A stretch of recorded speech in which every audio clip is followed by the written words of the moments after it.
ठीक है, चलो फिर हम लोग शुरू करते हैं। जो आएगा वो ज्वाइन करेगा बेटा, क्योंकि कब तक वेट करेंगे। आज हम लोग करेंगे पर्वत प्रदेश में पावर्स।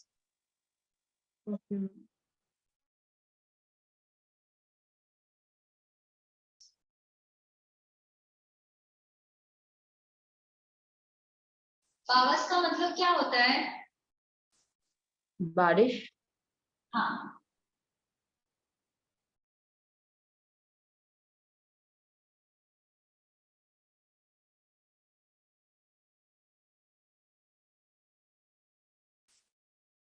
यहाँ पर है पर्वत प्रदेश में पावर्स, यानी जो पर्वत प्रदेश होता है वहां पर जब बारिश होती है तो वहां का दृश्य कैसा होता है, इस पार्ट में वही बताया गया। इस कविता के माध्यम से सुमित्रा नंदन पंत जी ये बताना चाहते हैं कि जब पर्वत प्रदेश पता है, हिल स्टेशन, पहाड़ी एरिया, तो वहां पर जब बारिश हो, और ये कहाँ पर है, किस साइड में है आपका पर्वत प्रदेश, किधर है? अब पर्वत के ऊपर होता है। हाँ, कहाँ है पर्वत प्रदेश, मतलब कहाँ है, पहाड़ किधर है? पहाड़ किधर? जो हमारा नॉर्थ का साइड होता है, हिमालय, है ना? हाँ जम्मू कश्मीर, श्रीनगर, ये सब साइड में पहाड़ी एरिया तो हम लोग के आसपास भी है, लेकिन ज्यादा पहाड़ी उधर ही माना जाता है कि वहां पर जब पर्वत प्रदेश में बारिश होती है तो वहां का दृश्य कैसा होता है, वो आपके इस पार्ट में बताया गया है। ठीक है, चलिए सबसे पहले हम लोग शुरू करते हैं। स्पर्श है आपके पास?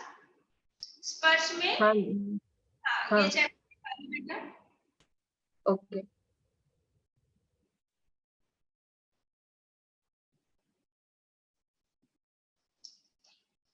इस पाठ के कवि है सुमित्रा नंदन पंत। ठीक है, उन्हें प्रकृति प्रेमी है, प्रकृति के ऊपर ही वो कविताएं लिखते हैं। तो इन्होंने ये कविता लिखी है जिसमें वो ये बताना चाहते हैं कि बच्चों को ये फील हो, पता चले कि किस तरह से पर्वत प्रदेश होता है, और वो उस चीज की अनुभूति क्लास में बैठे बैठे ही कर ले। ठीक है, सबसे पहले कवि परिचय देखते हैं बेटा। 20 मई 1900 को उत्तराखंड के कौसानी अल्मोड़ा में जन्मे सुमित्रा नंदन पंत ने बचपन से ही कविता लिखना शुरू कर दिया था। 7 साल की उम्र में स्कूल में काव्य पाठ के लिए पुरस्कृत हुए। ये 7 इयर्स के थे तभी इनको कविता के लिए पुरस्कार मिला। 1915 में स्थायी रूप से साहित्य सृजन शुरू किया।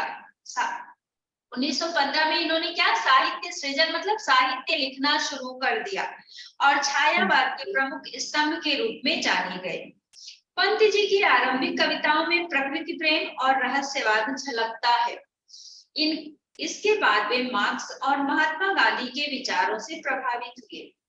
इनकी बाद की कविताओं में अरविंद दर्शन का प्रभाव स्पष्ट नजर आता है। जीविका के क्षेत्र में, जीविका मतलब जीविकोपार्जन यानी अपने जीवन यापन के लिए, पंत जी उदय शंकर संस्कृत केंद्र से जुड़े, आकाशवाणी के परामर्शदाता रहे, लोकायतन सांस्कृतिक संस्था की स्थापना की। 1961 में भारत सरकार ने इन्हें पद्म भूषण सम्मान से अलंकृत किया। हिंदी के पहले ज्ञानपीठ पुरस्कार विजेता हुए। हिंदी में सबसे पहला इनको ज्ञानपीठ पुरस्कार इन्हीं को यानी सुमित्रा नंदन पंत जी को ही मिला था। ओके। पंत जी को कला के क्षेत्र में पंत जी को कला और बूढ़ा चांद कविता संग्रह पर 1960 में साहित्य अकादमी पुरस्कार, 1969 यानी 1969 में चिदंबरा संग्रह पर ज्ञानपीठ पुरस्कार सहित अनेक पुरस्कारों से सम्मानित किया गया। उनका निधन का मतलब क्या होगा अनिका? डेथ। हाँ, उनकी मृत्यु या उनका निधन 28 दिसंबर 1977 को हुआ। इनके अन्य प्रमुख कृतियां हैं वीणा, पल्लव, युगवाणी, ग्राम्य, स्वर्ण किरण और लोकायतन। ठीक है, अब ये इनकी रचनाएं थी। हम लोग आएंगे पाठ प्रवेश में। पाठ प्रवेश में पूरा पढ़ने की जरूरत नहीं है, थोड़ा सा लास्ट का देखेंगे। लास्ट मतलब सेकंड पैराग्राफ से। अब आपको यदि कहा जाए कि आप छुट्टियों में कहाँ घूमने जाना चाहोगे तो कहाँ जाओगे? कैसी जगह पर?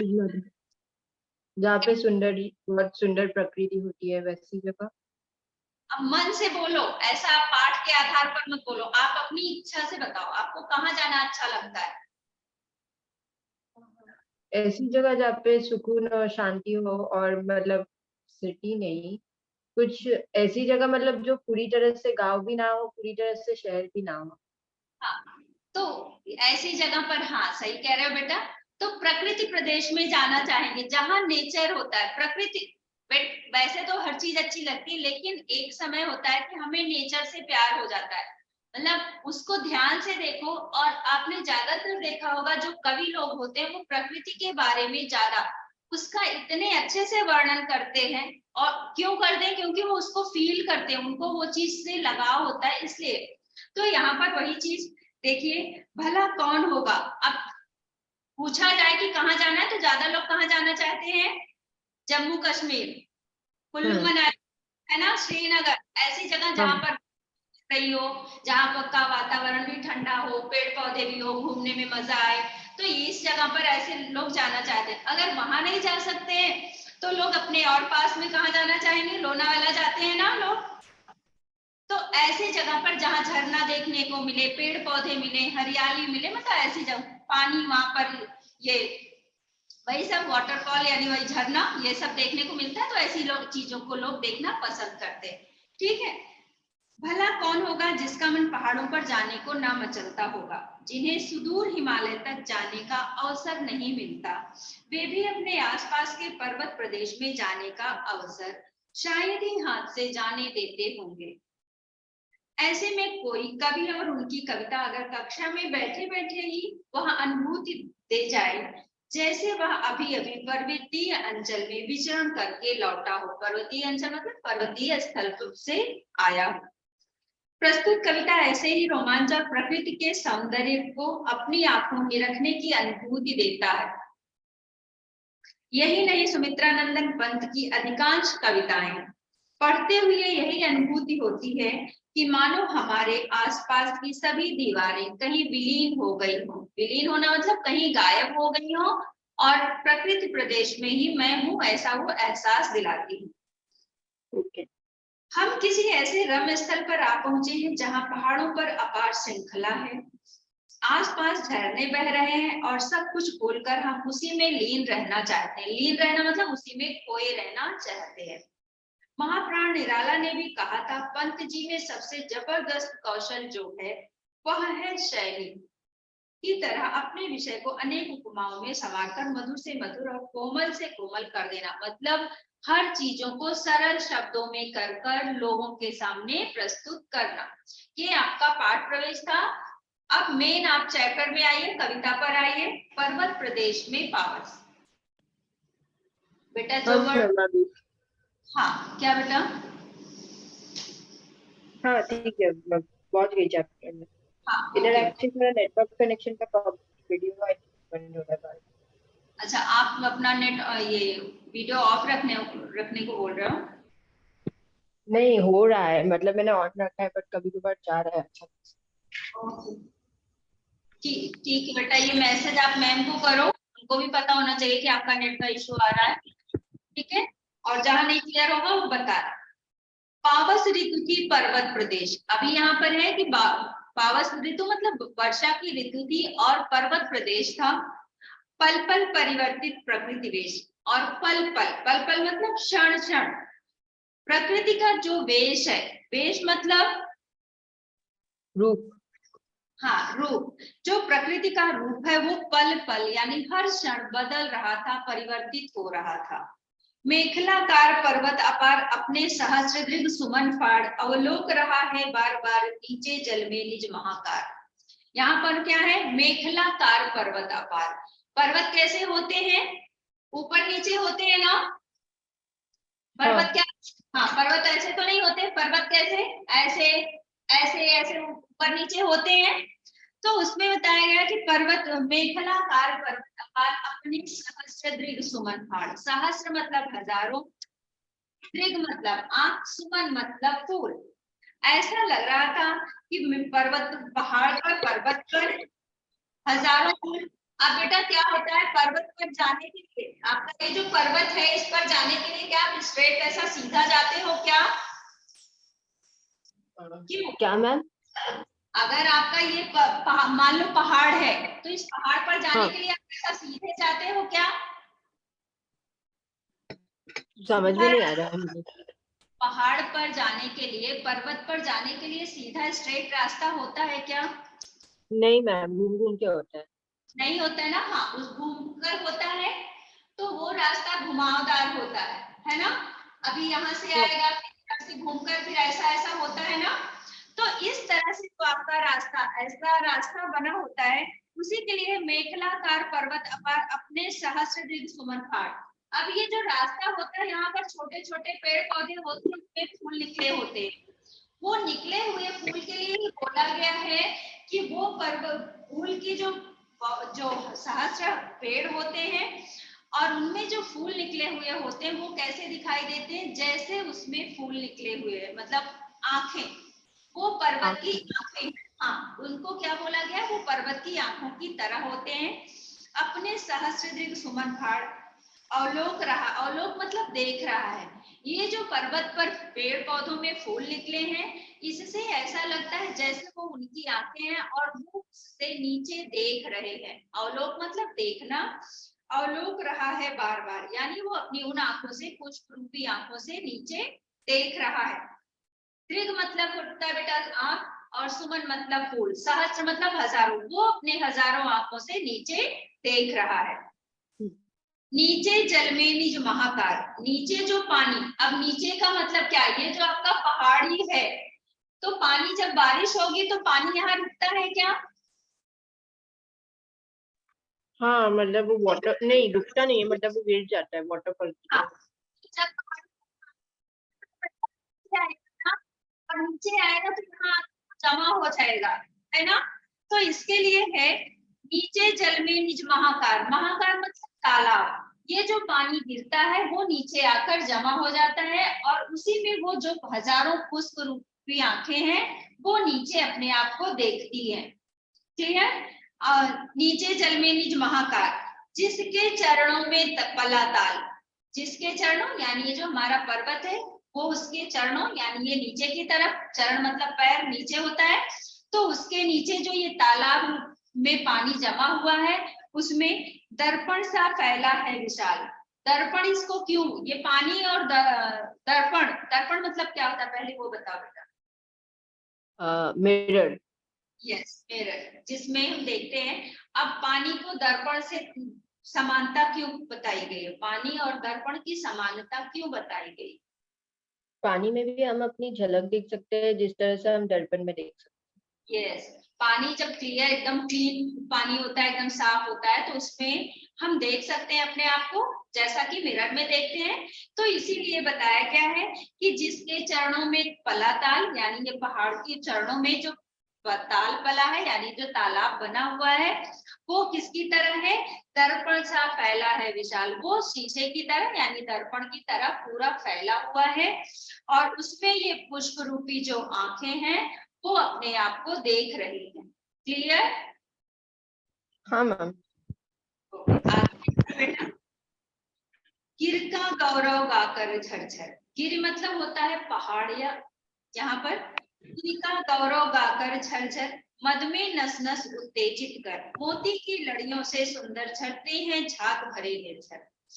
यहाँ पर गिर का गौरव, गिर मतलब पहाड़ का, गौरव मतलब उसकी गाथा, अच्छाई उसकी गाकर, झरझर मतलब उसकी अच्छाई को बताते हुए, मद में नस नस उत्तेजित कर।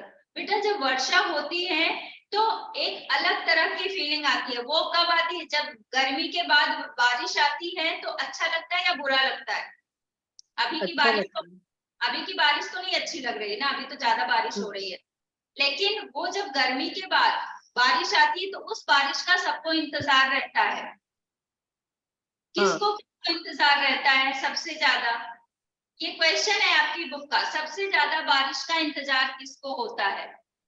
एक तो मोर को होता है, दूसरा किसान को होता है।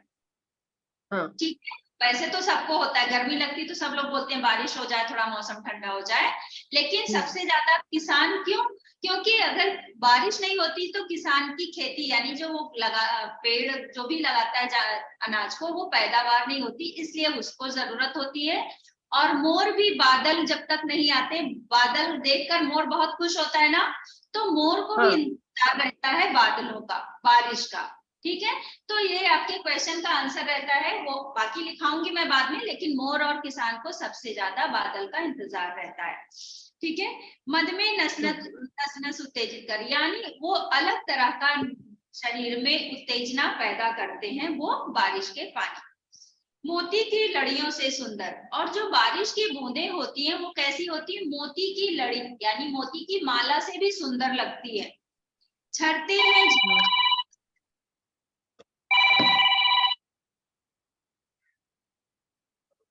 झरते हैं झाग भरे निर्झर, और निर्झर मतलब झरना। जो झरना होता है वो निर्झर होकर बहता है।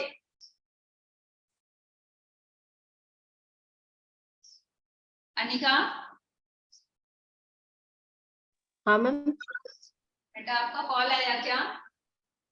हाँ, वो आया था। अच्छा, फोन साइड में रख दो बेटा, जब तक आपका क्लास रहे फोन को साइड में रखो।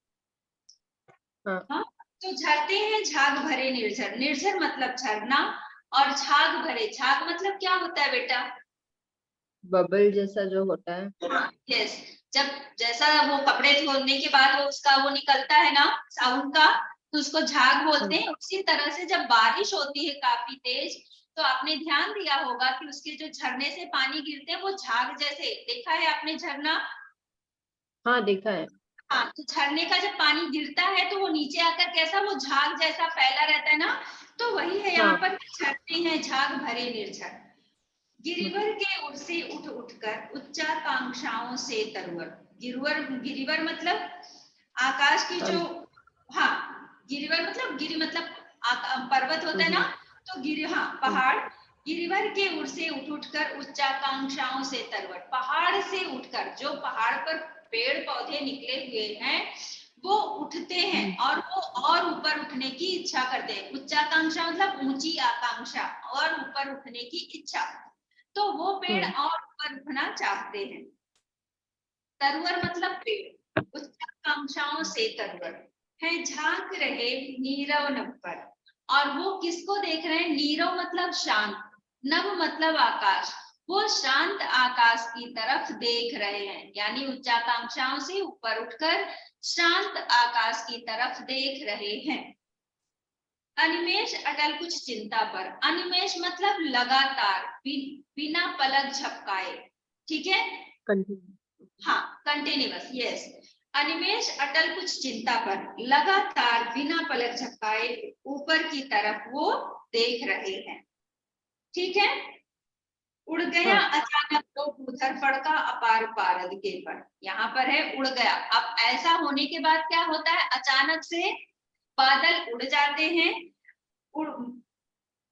उड़ गया अचानक लोग उधर फड़का अपार पारद के पर, और फड़का अपार, पारद मतलब बादल, वो बादल जो है वो वहां से निकल जाते हैं। रवशेष रह गए छत, अब वहां पर थोड़े से उसके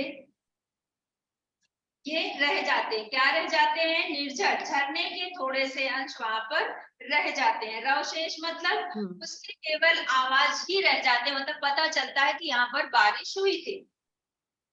रवशेष रह गए हैं निर्झर, है टूट पड़ा भू पर अंबर, ऐसा लगता है जैसे भू मतलब धरती, धरती, और अंबर मतलब आकाश, आकाश, ऐसा लगता है जैसे जमीन पर आकाश टूट पड़ा हो, मतलब पर अंबर आ गया। किसकी वजह से? ज्यादा बारिश होने की वजह से। धस गए धरा में सभय शाल, और इस तरह से क्या लगता है कि जो यहाँ पर एक शाल है, शाल मतलब एक वृक्ष का नाम होता है, आपने सुना है? शीशम, पीपल हाँ पेड़ हाँ होते हैं, सुना है। इसी तरह से एक शाल का एक वृक्ष होता है। तो धंस गए धरा में सफेद शाल, उठ रहा धुआं जल गया ताल। ऐसा लगता है वो शाल का वृक्ष जो है वो नीचे धरा में धंस गया है, यानी नीचे चला गया है। उठ रहा धुआं जल गया ताल। और जब ज्यादा बारिश होती है बेटा, तो आपने अगर तालाब या नदी के पास कहीं देखा होगा, तो वहां से वो पानी की वजह से ऐसा लगता है जैसे धुआं सा निकल रहा है। ज्यादा बारिश होती है तो धुआं सा लगता है, तो ऐसा लगता है जैसे तालाब जल गया और वहां से वो धुआं निकल रहा है। उठ रहा धुआं जल हाँ गया ताल, यो जलद यान में विचर विचर था इंद्र खेलता इंद्रजाल। और ऐसे क्षण में क्या लगता है, जैसे जलदयान, जलदयान मतलब बादल रूपी यान में बैठकर इंद्र जो है वो घूम घूम कर, इंद्र कौन है, बारिश के देवता है ना। हाँ हाँ, तो ऐसा लगता है जैसे इंद्र जो है वो जलदयान में बैठकर चारों तरफ अपनी जादूगरी, इंद्रजाल मतलब अपनी जादूगरी दिखा रहे हैं। ठीक है, हाँ ओके। अब इसमें से बेटा वर्ड मीनिंग है, वर्ड मीनिंग का आपको डिफिकल्ट लग रहा है, ये आपको होमवर्क में, वर्ड मीनिंग ओके आपका होमवर्क में रहेगा। जो वर्ड की मीनिंग आपको आ रही है वो मत लिखना, जिसकी मीनिंग नहीं आ रही वो आपके डिफिकल्ट जो लग रहा है वो उसको लिख लेना, क्योंकि आंसर लिखने के टाइम अगर आपको मीनिंग पता होगी तो आप अच्छे से कर पाओगे। अभी हम लोग क्वेश्चन आंसर करेंगे, ठीक है। चलो नोटबुक निकालो, क्वेश्चन आंसर करते हैं, फिर बाद में देखेंगे क्या करना है। ओके।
पर्वत प्रदेश में पावस, प्रश्नोत्तर। क्वेश्चन लिखूंगी बेटा और आंसर डिक्टेट करूंगी। क्वेश्चन नंबर 1, ये आपके टेक्स्ट बुक का नहीं है, एक्स्ट्रा है।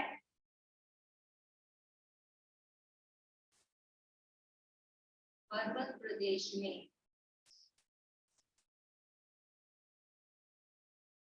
पावस नामक कविता।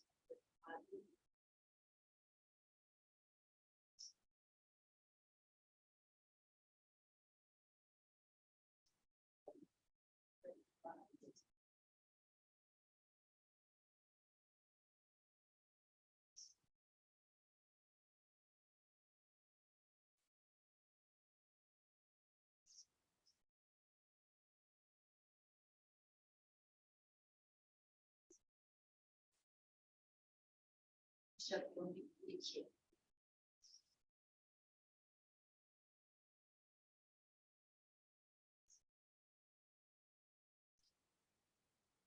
पर्वत प्रदेश में पावस नामक कविता का प्रतिपाद्य तथ्य अपने शब्दों में लिखिए। आंसर में डिक्टेट करूंगी, लिखना रहेगा। जो वर्ड डिफिकल्ट लगे वो पूछ लेना, मैं लिखकर बता दूं। Okay ma'am. क्वेश्चन हो जाए तो बताइए।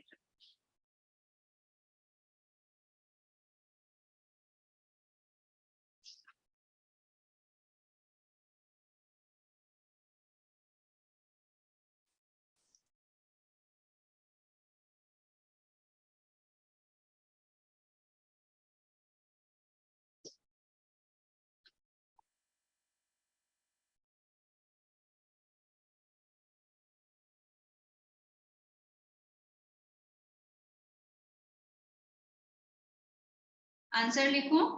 पर्वत प्रदेश में पावस, पर्वत प्रदेश में पावस प्रकृति सौंदर्य की कविता है। पर्वत प्रदेश में पावस प्रकृति सौंदर्य की कविता है। पूर्ण विराम। प्रकृति सौंदर्य की कविता है, पूर्ण विराम। इसका उद्देश्य है वर्षा काल में, इसका उद्देश्य है वर्षा काल में पर्वतों की, इसका उद्देश्य है वर्षा काल में पर्वतों की क्षण क्षण बदलती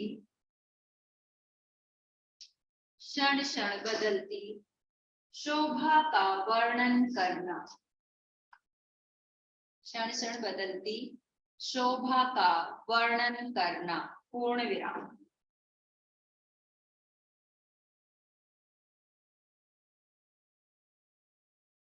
अनिका लिख लिया?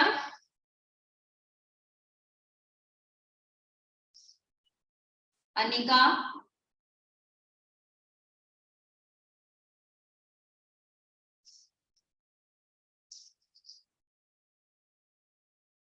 अनिका लिखकर हुआ क्या? हाँ मैम, हो गया। हाँ, क्षण क्षण बदलती शोभा का वर्णन करना। पूर्ण विराम। कवि ने दिखाया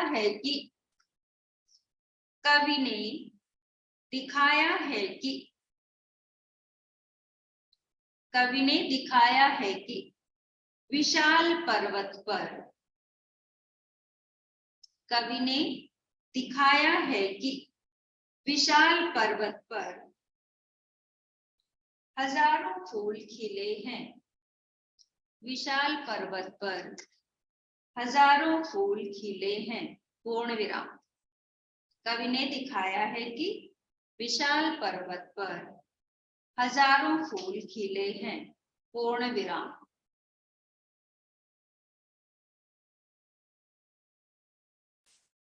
पर्वत करधनी जैसा विशाल है। पर्वत करधनी जैसा विशाल है। पर्वत करधनी जैसा विशाल है। पूर्ण विराम।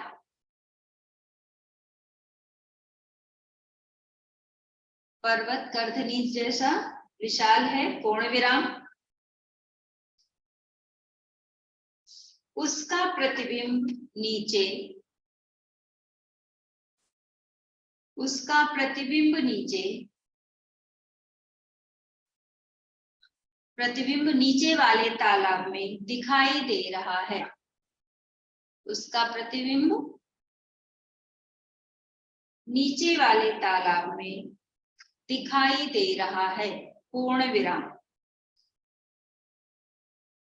उसका प्रतिबिंब नीचे वाले तालाब में दिखाई दे रहा है। पूर्ण विराम। पहाड़ से गिरने वाले झरने, पहाड़ से गिरने वाले झरने झरझर करते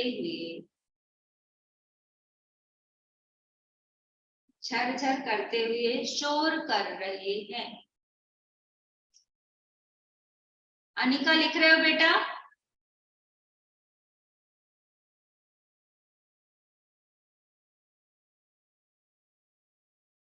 अनिका? हाँ मैम, हो गया।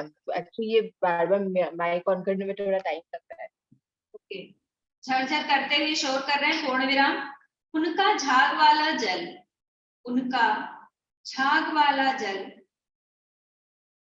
मोती की लड़ियों के समान, उनका झाग वाला जल मोती की लड़ियों के समान सुंदर प्रतीत हो रहा है।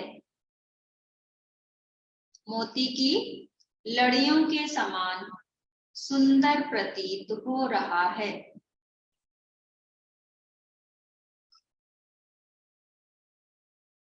उनका झाग वाला जल मोती की लड़ियों के समान सुंदर प्रतीत हो रहा है, पूर्ण विराम।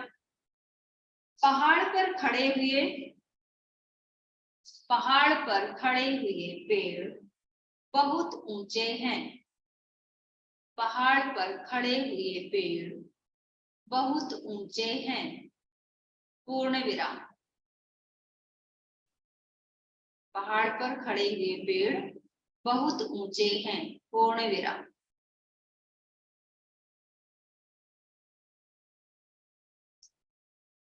वे मानो नीले शांत आकाश को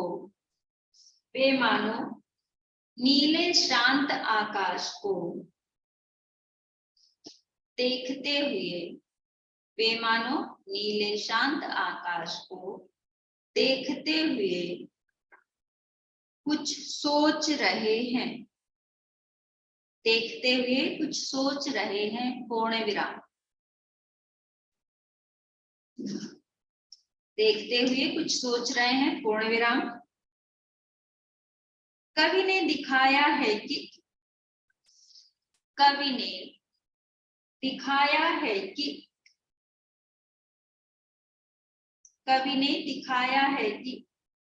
कभी पहाड़नुमा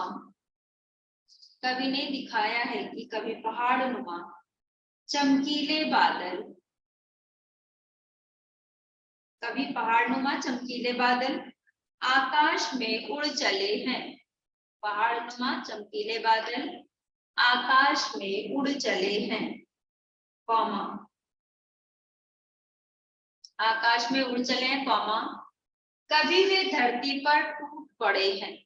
कभी वे धरती पर टूट पड़े हैं।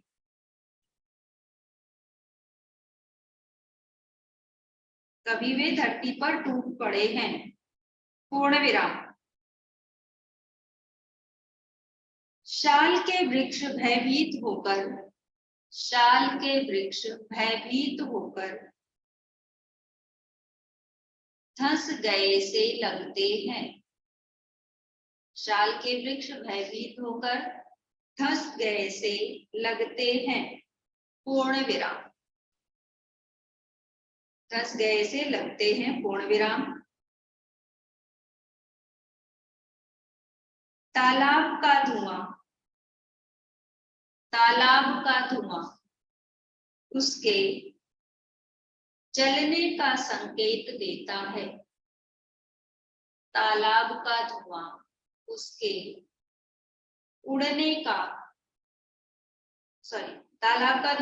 जलने का संकेत देता है।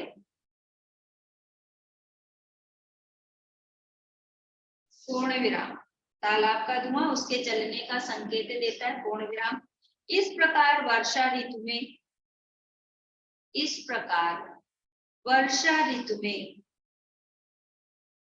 पर्वतों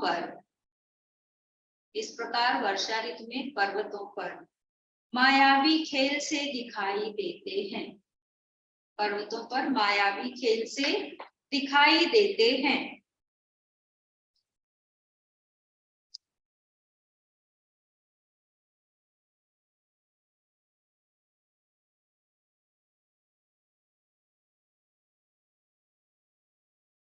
हो गया अनिका?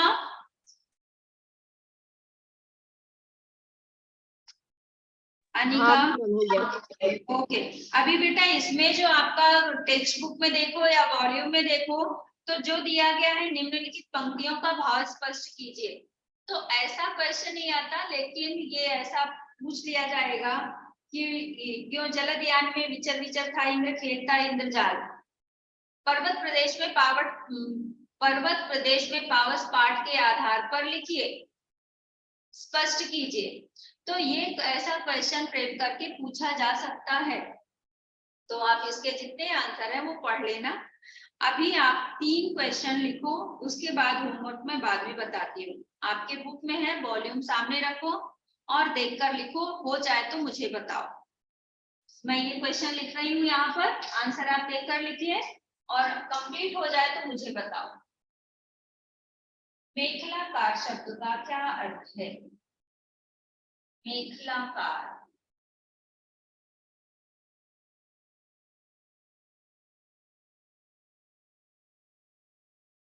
शब्द का, लकार शब्द का क्या अर्थ है?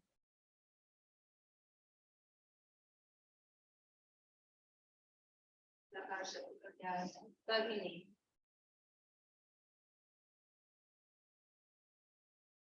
इस शब्द का प्रयोग, इस शब्द का प्रयोग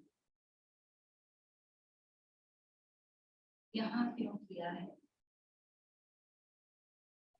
क्यों?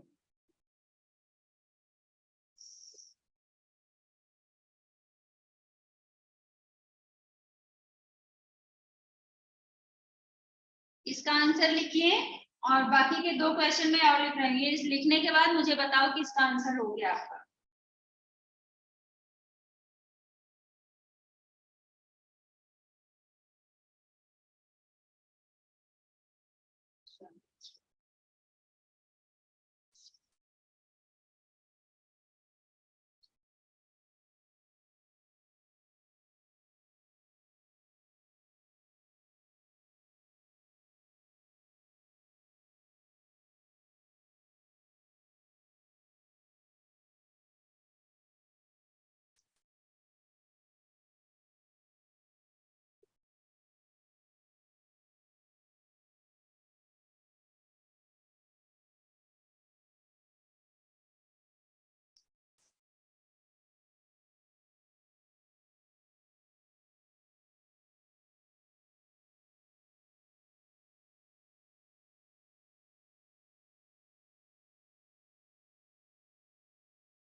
इन तीनों प्रश्नों के उत्तर लिखकर बताइए बेटा मुझे।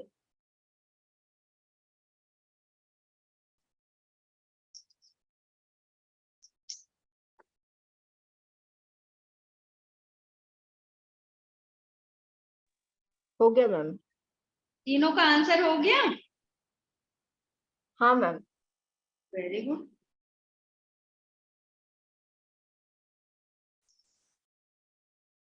इसके बाद होमवर्क में टिक लगा लो। होमवर्क में टिक लगाओ। इसका पहला वाला प्रश्न, पावस ऋतु में प्रकृति में कौन कौन से परिवर्तन आते हैं?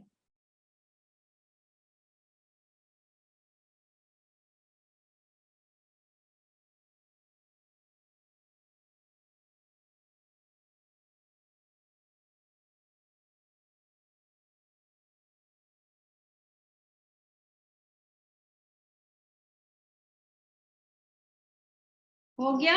और इसके बाद इसका, पर्वत के हृदय से उठकर ऊंचे ऊंचे वृक्ष आकाश में, पहला और 5वां क्वेश्चन, वॉल्यूम का फर्स्ट एंड फिफ्थ, ये आपका ओके मैम। होमवर्क में रहेगा। हाँ, अब इसके बाद कौन सा चैप्टर, अब कहाँ दूसरे के दुख से दुखी होने वाले, ये हुआ है क्या अनिका? अब कहाँ दूसरे के दुख से दुखी होने वाले, ये वाला चैप्टर हाँ, हुआ है? मेरे स्कूल में चालू हुआ है अभी तक, मतलब ज्यादा नहीं किया। बेटा यहाँ की बात मैं कर रही हूँ, ये हुआ है क्या यहाँ पर? मैं नहीं थी 2 वीक्स, तो 2 वीक्स, उन 2 वीक में हुआ कि नहीं मुझे नहीं पता, पर उससे पहले नहीं था। ठीक है, तो वो नहीं हुआ बेटा। चलो फिर हम लोग फिर हम लोग इसको शुरू करते हैं, अब कहाँ दूसरे के दुख से दुखी होने वाले। ठीक है, हाँ मैंने ओके। ठीक है, नया चैप्टर हम लोग शुरू करेंगे। अब कहाँ दूसरे के दुख से दुखी होने वाले। स्पर्श का ही है, गद्य पाठ है ये। अभी हम लोगों ने पद्य किया है यानी कविता की है, अभी हम लोग गद्य में जाएंगे। गद्य में कौन सा चैप्टर है ये, रुको मैं बताती हूँ। तीसरी कसम हुआ था क्या, शायद, हाँ तीसरी कसम हुआ था। चलो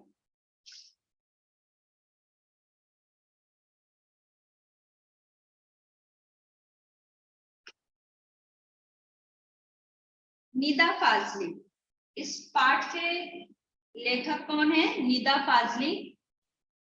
और इसमें ये जैसा कि पाठ का शीर्षक है कि अब कहाँ दूसरे के दुख से दुखी होने वाले, इसका मतलब समझा आपको अनिका? हाँ मैम। हाँ, जैसे कि पहले के समय में यहाँ पर जो लेखक है वो बताते हैं कि पहले के समय में सुलेमान था, इनकी माँ, अपनी माँ के बारे में बताते हैं कि किस तरह से जब उन लोगों से गलती हो गई, इनकी माँ ने गलती की तो रोजा रखा, और सुलेमान जब उसने बोला कि मैं तुम लोगों का रक्षक हूँ, तुम लोगों को परेशान नहीं करूंगा यानी मारूंगा नहीं, ऐसा करके, तो उस समय में लोग जीव जंतु जानवरों के दुख को भी दुख समझते थे। लेकिन अब वो चीज नहीं है, ऐसा इस पाठ में कहा गया है।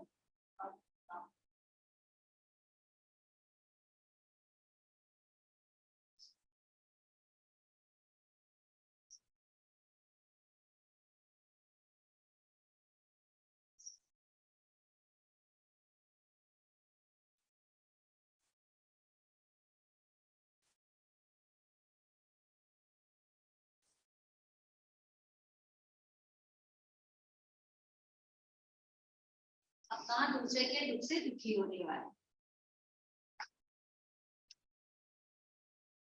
निदा फाजली के बारे में देखिए, पहले लेखक परिचय करेंगे फिर मेन पार्ट में हम लोग आएंगे। 12 अक्टूबर 1938 को दिल्ली में जन्मे निदा फाजली का बचपन ग्वालियर में बीता। ग्वालियर कहाँ है पता है आपको अनिका? क्या मैम? एक सेकंड। ग्वालियर, ग्वालियर कहाँ है आपको पता है? ग्वालियर उत्तर प्रदेश के उधर नो, कहीं? नहीं। है। झांसी वो सब नहीं। हाँ, झांसी, झांसी के इधर है, मध्य प्रदेश में है, एमपी में है ना।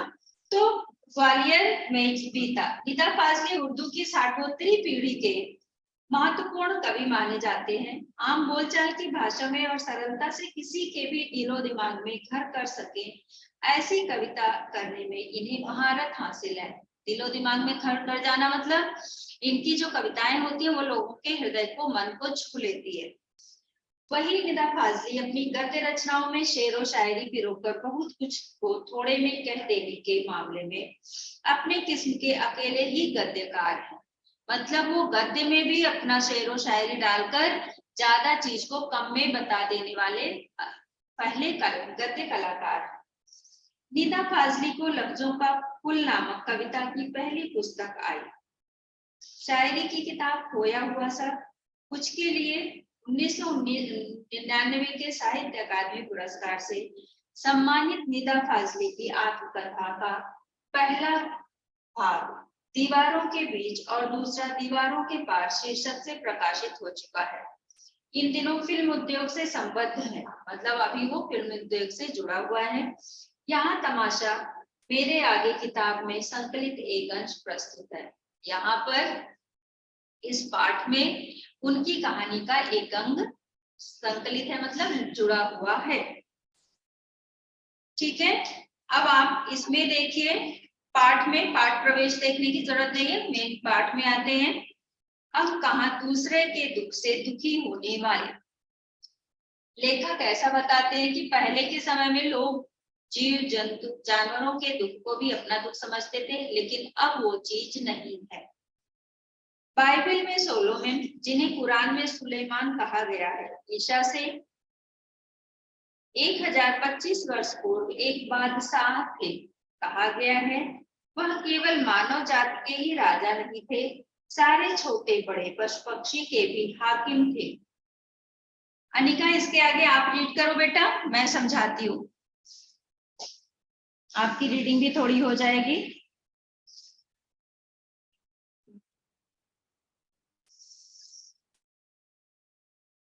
अनिका,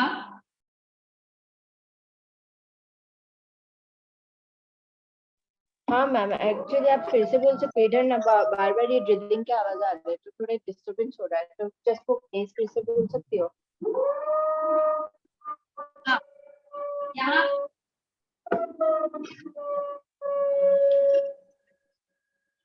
अनिका, क्या किस चीज की आवाज आ रही है? वो ड्रिलिंग की आवाज है, वो ड्रिलिंग कर रहे हैं हमारे बाजू वाले घर पे। की आवाज आपकी सोसाइटी में हो रहा है क्या कुछ काम? हाँ, वो ड्रिल कर रहे हैं मेरे बाजू वाले जो नेबर्स है। तो आप पढ़ सकते हो? पढ़ सकती हूँ, बट वो बीच में ऐसा आवाज आते रहते हैं, इससे डिस्टर्बेंस होता है। कोई नहीं, आप रीड करो, जहां से ज्यादा लगेगा मैं बंद करा दूंगी। यहाँ से आप करिए, थर्ड लाइन एक दफा जहां पर है, ठीक है, एक सेकंड। या थर्ड वो लाइन एक में। हाँ, वह इन सबकी भाषा भी जानते थे। कहा गया है वे केवल मानव जाति के ही राजा नहीं थे, सारे छोटे के हुक्म भी थे। वह इन सबकी भाषा भी जानते थे। एक दफा सुलेमान, सुनाई दे रहा है मैम? हाँ हाँ, आवाज आ रही बेटा। ओके। एक दफा सुलेमान अपने लश्कर के साथ एक रास्ते से गुजर रहे थे। रास्ते में कुछ चींटियों ने घोड़ों की टपों की आवाज सुनी तो डरकर एक दूसरे से कहा, अब जल्दी से अपने अपने बिलों में चलो, फौज आ रही है। सुलेमान उनकी बातें सुनकर थोड़ी दूर पर रुक गए और चींटियों से बोले, घबराओ नहीं, सुलेमान को खुदा ने सबका रखवाला बनाया है। मैं किसी के लिए मुसीबत नहीं हूँ, सबके लिए मोहब्बत हूँ। चींटियों ने उनके लिए ईश्वर से दुआ की और सुलेमान अपनी मंजिल की ओर बढ़ गए। हाँ, करेक्ट बेटा। इसमें आपको क्लियर हुआ या कुछ डाउट है कहीं पर? क्लियर है मैम? हाँ, ठीक है, आगे बेटा। ऐसी एक घटना का जिक्र सिंधी भाषा के महाकवि शेख अयाज ने अपनी आत्मकथा में किया है। उन्होंने लिखा है, एक दिन उनके पिता कुएं से नहाकर लौटे। माँ ने भोजन परोसा। उन्होंने जैसे ही रोटी का कौर तोड़ा, उनकी नजर अपनी बाजू पर पड़ी। वहां एक काला चोटा रेंग रहा था। वह भोजन छोड़कर उठ खड़े हुए। माँ ने पूछा, क्या बात है, भोजन अच्छा नहीं लगा? शेख अयाज ने पिता बोले, नहीं, यह बात नहीं है। मैंने एक घर वाले को बेघर कर दिया है। उस बेघर को कुएं पर उसके घर छोड़ने जा रहा हूँ।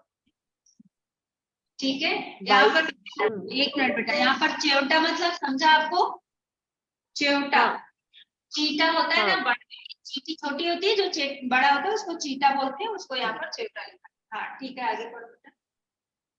हाँ। बाइबल और दूसरे पावन ग्रंथों में नूह नाम के एक पैगंबर का जिक्र मिलता है। उनका असली नाम लश्कर था, लेकिन अरब ने उनको नूह के लक़ब से याद किया है। वह इसलिए कि आप सारी उम्र रोते रहो। इसका कारण एक जख्मी कुत्ता था। नूह के सामने से एक बार एक घायल कुत्ता गुजरा। नूह ने उसे दुत्कारते हुए कहा, दूर हो जा गंदे कुत्ते। इस्लाम में कुत्तों को गंदा समझा जाता है। कुत्ते ने उनकी धिक्कार सुनकर जवाब दिया, न मैं अपनी मर्जी से कुत्ता हूँ, न तुम अपनी पसंद से इंसान। बनाने वाला सबको वही एक है। मिट्टी से मिट्टी मिले, खो के सभी निशान, किसमें कितना कौन है, कैसे हो पहचान। नूह ने अब उसकी बात सुनी और दुख को एक सेकंड बेटा, मुझत तक रोते रहे। अनिका एक मिनट बेटा, अभी इसका मतलब समझा आपको? मिट्टी से मिट्टी मिले। अभी जब उन्होंने कुत्ते को दुत्कारा, यानी उसका तिरस्कार किया, उसको भगाने का किया, तो उसको बुरा लगा। कुत्ते ने ये बोला, उसका कहने का मतलब था मिट्टी। अगर आदमी की शरीर में जान है तो वो आदमी का कौन क्या है पता है, लेकिन जान तो सबकी सेम है ना, चाहे वो जानवर हो, हाँ उसके भी वही जान है, चाहे वो इंसान है उसके अंदर भी वही जान है। तो इसलिए कुत्ते ने बोला। और मृत्यु के बाद क्या होता है, चाहे इंसान की बॉडी हो चाहे जानवर की बॉडी हो, मिट्टी में ही मिलती है। तो इसीलिए हाँ उस कुत्ते ने कहा कि मट्टी से मट्टी मिले, खो के सभी निशान। यानी पता नहीं होता कि मिट्टी में मिलने के बाद वो इंसान है या जानवर है, किसमें कितना कौन है, कैसे हो पहचानिए, कैसे पता चलेगा कि किसमें कितना क्या है, मतलब अच्छाई से ही पता चलता है। बाकी तो बनाने वाले ने सबको अपने तरीके से बनाया। चलो आगे पढ़ो बेटा, हाँ। आगे पढ़िए। महाभारत में युधिष्ठिर का जो अंत तक साथ निभाता नजर आता है, वह भी प्रतीकात्मक रूप में एक कुत्ता ही था। अब साथ छोड़ते गए तो केवल वही उनके एकांत को शांत कर रहा था। दुनिया कैसे वजूद में आई, पहले क्या थी, किस बिंदु से इसकी यात्रा शुरू हुई, इस प्रश्नों के उत्तर विज्ञान अपनी तरह से देता है, धार्मिक ग्रंथ अपनी अपनी तरह से। संसार की रचना भले ही कैसी हुई हो, लेकिन धरती किसी एक की नहीं है। पंछी, मानव, पक्षु, नदी, पर्वत, समंदर आदि की इसमें बराबर की हिस्सेदारी है। यह और बात है कि इस हिस्सेदारी में मानव जाति ने अपनी बुद्धि से बड़ी बड़ी दीवारें खड़ी कर दी है। पहले पूरा संसार एक परिवार के समान था, अब टुकड़ों में बंटकर एक दूसरे से दूर हो चुका है। पहले बड़े बड़े दलानों आंगनों में सब मिलजुल कर रहते थे, अब छोटे छोटे डिब्बे जैसे घरों में जीवन सिमटने लगा है। बढ़ती हुई आबादियों ने समंदर को पीछे सरकाना शुरू कर दिया है, पेड़ों को रास्ते से हटाना शुरू कर दिया है। फैलते हुए प्रदूषण ने पंछियों को बस्तियों से भगाना शुरू कर दिया है। बारूदों की विनाश लीलाओं ने वातावरण को सताना शुरू कर दिया है।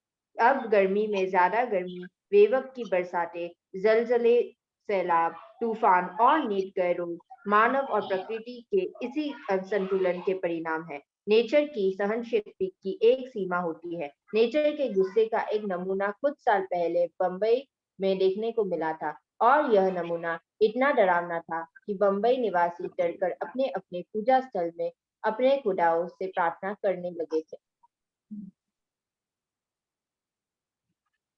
हाँ ठीक है, यहाँ तक आपको समझ में आया बेटा कि यहाँ पर उसने क्या बोला कि हर चीज की सहन शक्ति की एक सीमा होती है।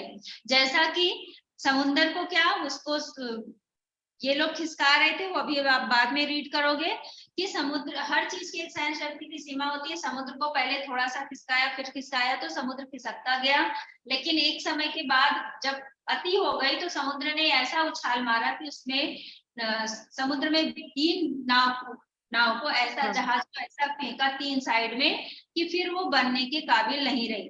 तो यहाँ पर यही चीज बताई गई है कि ये जो सब प्रदूषण फैल रहे हैं उसकी वजह से सब बेवक्त की बरसातें हो रही हैं, बाढ़ आ रहा है, जलजले हो रहे हैं, ये सब इसकी वजह से ही हो रहे हैं, प्रदूषण की वजह से।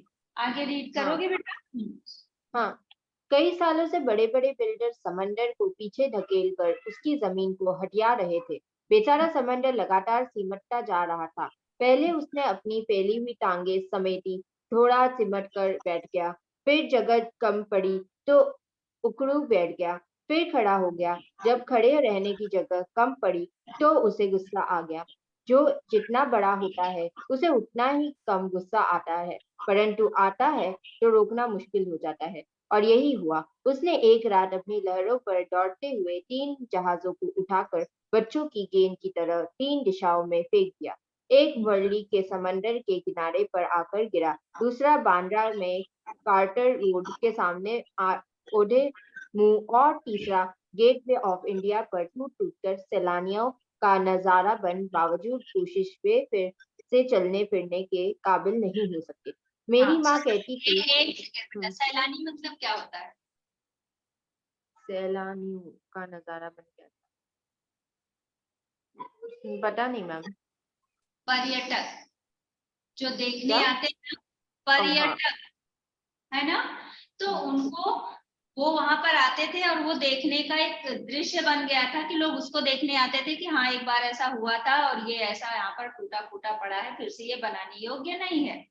ठीक है, तो यहाँ पर वही था कि एक शब्द और आया था ना कि जो जितना बड़ा होता है उसको उतना ही कम गुस्सा आता है, लेकिन जब गुस्सा आता है हाँ, तो वो बर्दाश्त के बाहर। आपने देखा होगा कहीं, शायद आपके मतलब ऐसा प्रैक्टिकल भी देखा होगा कि कुछ लोग क्या बहुत शांत, बहुत सहनशील होते हैं, लेकिन जब उनका गुस्सा बहुत कंट्रोल में नहीं रहता तो फिर भयंकर ऐसा कुछ हरकत कर देते हैं। तो उसी तरह से हाँ, समुद्र पहले तो खिसकता गया, खिसकता गया, खिसकता गया। जब उसको खड़े रहने की भी जगह नहीं मिली, यानी इतना उसको दबाया गया, तो वो ऐसा उछाल मारा कि 3 जहाज 3 तरफ जाकर गिरे। ठीक है, हाँ। आगे देखिए। हाँ बेटा, अभी लेखक अपनी माँ के बारे में बता रहा है, पढ़ो आगे, रीड करो। वैसे अनिका मेरी माँ। अनिका आपकी हाँ, रीडिंग अच्छी है, आपकी रीडिंग अच्छी है ना? हाँ। ठीक है, आगे रीड करो। मेरी माँ कहती थी, सूरज ढले आंगन के पेड़ों से पत्ते मत तोड़ो, पेड़ रोएंगे। दिया बत्ती के वक्त फूलों को मत तोड़ो, फूल बददुआ देते हैं। दरिया पर जाओ तो उसे सलाम किया करो, वह खुश होता है। कबूतरों को मत सताया करो, वे हजरत मोहम्मद को अजीज है। उन्होंने उन्हें अपनी मजार के नीले गुबन पर घोंसले बनाने की इजाजत दे रखी है। मुर्गे को परेशान नहीं किया करो, वह मुल्ला जी से पहले मोहल्ले में अजान देकर सबको सवेरे जगाता है। सबकी पूजा एक सी, अलग अलग है रीत। मस्जिद जाए मौलवी, कोयल गाए गीत। हाँ, ग्वालियर एक में हम। एक एक हाँ, एक सेकेंड बेटा। देखो यहाँ पर ये ध्यान में रखना, इससे रिलेटेड क्वेश्चन आता है कि लेखक की माँ ने उसको क्या समझाया था। तो क्या समझाया था? शाम के समय पौधों को मत छुओ, दरिया के पास जाओ तो उसको प्रणाम करो। इस तरह से हम्म, उन्होंने उनको कई चीजें बताई थी, है ना? और फिर क्या हाँ, बोला था कि फूल मत सब। तोड़ो, वो बददुआ देते हैं। और किसी को सताओ मत, कबूतर को मत सताओ। मुर्गा का पता है आपने? मुर्गे की आवाज सुनी है हाँ, कभी सुबह? सुनी मुर्गे है। की आवाज नहीं सुनी? नहीं, सुनी है, जब भी गाँव में थे। अच्छा, गांव में सुनी है? कहाँ है आपका गांव हम्म। जो आपने मुर्गे की आवाज सुन ली? अभी तो गांव में भी नहीं होते बेटा वो। बंगाल में, मतलब मेरी मम्मी के जो माता पिता है वो जहाँ पे रहते हैं उधर ऐसी आवाज अभी भी सुनने को मिलती है। हाँ, अभी तो गांव में भी इतने नहीं। ठीक है, कोई नहीं, अच्छी बात है। हर चीज पता होना चाहिए। तो लास्ट में इसमें उसने क्या कहा कि सबकी पूजा एक सी, मतलब पूजा सब एक ही भगवान की पूजा करते हैं, लेकिन पूजा करने का सबका तरीका अपना अलग अलग होता है। सबकी पूजा एक सी, अलग अलग है। रीति रीति मतलब अलग का तरीका है, रीति रिवाज है। मस्जिद जाए मौलवी, कोयल गाएगी। अब मस्जिद, मौलवी जो है वो मस्जिद जाकर पूजा करते हैं, कोयल जो है वो गीत गा गा कर ही ईश्वर की पूजा, भगवान की पूजा कर लेती हाँ। है। ठीक है, एक मिनट आदित्य को पूछती हूँ। आदित्य, कहाँ थे आप इतने दिन और आज इतने टाइम तक? मैम मैं बाहर गया था। बाहर गए थे? अच्छा, मुझे लगा आप हिंदी सब्जेक्ट ही भूल गए थे कि 10th में हिंदी भी कोई सब्जेक्ट है क्या। नहीं मैम। चलो कोई बात नहीं, लेकिन अब याद रख लो, जितने भी लेक्चर्स होंगे, आप लोग एक भी लेक्चर मिस किए तो बहुत प्रॉब्लम हो जाएगी। ठीक है, वैसे भी आप लोगों का ये पोर्शन बहुत पीछे चल रहा है। तो यस मैम। एक, हाँ, एक भी लेक्चर मिस मत करो। जितने चैप्टर्स हैं एक बार सिलेबस कंप्लीट हो जाए उसके बाद आप लोग मस्ती करो। उसके बाद मस्ती मतलब रिवीजन नहीं करो, अगर नहीं करोगे तो प्रॉब्लम आएगी, लेकिन फिर आपकी इच्छा के ऊपर है। लेकिन जब तक सिलेबस नहीं कंप्लीट हो रहा है तब तक क्लास अटेंड करो। ठीक है, चलो अब आदित्य पढ़ेंगे। अनिका बहुत देर से पढ़ रही है। Aditya, page number 113, last paragraph, Gwalior, यहाँ से रीड करना है। अब कहाँ दूसरे के दूसरे दुखी होने वाले चैप्टर। ग्वालियर में हमारा एक मकान था। उस मकान के दान में दो रेशनदान थे। उसमें रोशनदान, रोशन। रोशनदान उसमें से कबूतर के एक जोड़े ने घोंसला बना लिया था। एक बार बिल्ली ने उचककर दो में से एक अंडा तोड़ दिया। मेरी माँ ने देखा तो उसे दुख हुआ। उसने स्टूल पर चढ़कर दूसरे अंडे को बचाने की कोशिश की, लेकिन इस कोशिश में दूसरा अंडा उसी के हाथ से गिरकर टूट गया। कबूतर परेशानी में इधर उधर फड़फड़ा रहे थे। उनकी आंखों में दुख देखकर मेरी माँ की आंखों में आंसू आ गए। इस जुनाह को खुदा गुनाह, गुनाह, गुनाह बेटा, गुनाह। इस गुनाह को खुदा से मुआफ कराने के लिए उसने पूरे दिन रोजा देख रखा। दिन भर कुछ खाया पिया नहीं, सिर्फ रोटी खुदा रोती रोती सिर्फ रोती रही और बार बार नमाज पढ़कर खुदा से इस गलती को मुआफ करने की दुआ मांगती रही। हाँ, एक सेकंड बेटा। लेखक जो है वो अपने बारे में बता रहे हैं कि वो जब ग्वालियर में, मतलब उनका घर ग्वालियर में था, तो उनके घर के दालान में कबूतर ने घोंसला लगाया था और बिल्ली ने उछलकर उसमें से एक अंडा तोड़ दिया। कबूतरों ने अंडा दिया था, बिल्ली ने उछलकर एक अंडा तोड़ दिया, तो उनकी माँ बचाने के चक्कर में उसको उठाकर दूसरी जगह रखने ही वाली थी और गलती से उनके हाथ से दूसरा अंडा भी गिरकर टूट गया। अब वो अंडा टूटता है तो कबूतर, आप लोगों ने देखा होगा, आपके आसपास कहीं अगर कबूतर का अंडा रहा होगा तो कबूतर क्या करते हैं, उसके पास बैठकर उसकी सुरक्षा करते हैं ना, देखा है। और उसके बाद अगर मान लो अंडा टूट गया, गिर गया, कुछ हो गया, तो वो ऐसा इधर उधर परेशान होकर घूमते हैं। तो उसी तरह से जो कबूतर थे वो फड़फड़ा रहे थे और उनकी माँ को दुख हुआ। क्यों? क्योंकि वो अंडा उनके हाथ से टूट गया था, इसलिए वो भगवान से अपनी गलती को माफ करने के लिए उन्होंने रोजा रखा। ठीक है, आगे पढ़ो बेटा। ग्वालियर से बम्बई की दूरी ने संसार को काफी कुछ बदल दिया है। वसोरवा में में जहाँ आज मेरा घर है, पहले यहाँ दूर तक जंगल था, पेड़ थे, परिंदे थे और दूसरे जानवर थे। अब यहाँ समंदर के किनारे लंबी चौड़ी बस्ती बन गई है। इस बस्ती ने न जाने कितने परिंदे चरिंदों से उनका घर छीन लिया है। इनमें से कुछ शहर छोड़कर चले गए हैं, जो नहीं जा सके हैं उन्होंने यहाँ वहाँ डेरा डाल दिया है। इनमें से 2 कबूतरों ने मेरे फ्लैट के एक मचान में घोंसला बना लिया है। बच्चे अभी छोटे हैं, उनके खिलाने पिलाने की जिम्मेदारी अभी बड़े कबूतरों की है। वे दिन में कई कई बार आते जाते हैं और क्यों न आ जाए, आखिर उनका भी घर है। लेकिन उनके आने जाने से हमें परेशानी भी होती है। वे कभी किसी चीज को गिराकर तोड़ देते हैं, कभी मेरी लाइब्रेरी में घुसकर कबीर या मिर्जा गालिब को सताने लगते हैं। इस रोज रोज की परेशानी से तंग आकर मेरी पत्नी ने उस जगह जहाँ उनका आशियाना था एक जाली लगा दी है। उनके बच्चों को दूसरी जगह कर दिया है। उनके आने की खिड़की को भी बंद किया जाने लगा है। खिड़की के बाहर अब दोनों कबूतर रात भर खामोश और उदास बैठे रहते हैं, मगर अब न सोलोमेन है जो उनकी जुबान को समझकर उनका दुख बांटे, न मेरी माँ है और उनके दुखों में सारी रात नमाजों में काटे। आगे, नदियां सींचे खेत को, तोता कुतरे आम, सूरज ठेकेदार सा, सबको बांटे काम। ठीक है, सबसे पहले वो मैं बाद में इसका अर्थ बताती हूँ। यहाँ पर एक शब्द है डेरा डालना। तो डेरा डालना का क्या अर्थ होता है? यहाँ है ना घर उन्होंने, बसाना। हाँ, तो घर क्या स्थायी रूप से? Ma'am can you repeat?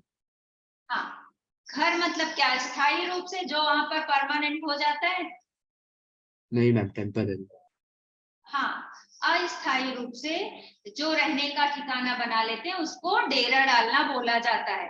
तो वो चिड़िया क्या कर रही थी, वहां पर उन्होंने डेरा डाल लिया था। जो घोंसला बनाकर अपना पेड़ों पर वो घर बनाकर रहती थी, अभी वो यहाँ वहां डेरा डाल ली है, मतलब कहीं तो अपने रहने की जगह बना ली है। ठीक है, पहली चीज थी। दूसरी चीज यहाँ पर है कि या एक शब्द है कबीर या मिर्जा गालिब को सताने लगते हैं। इसका मतलब क्या था बेटा?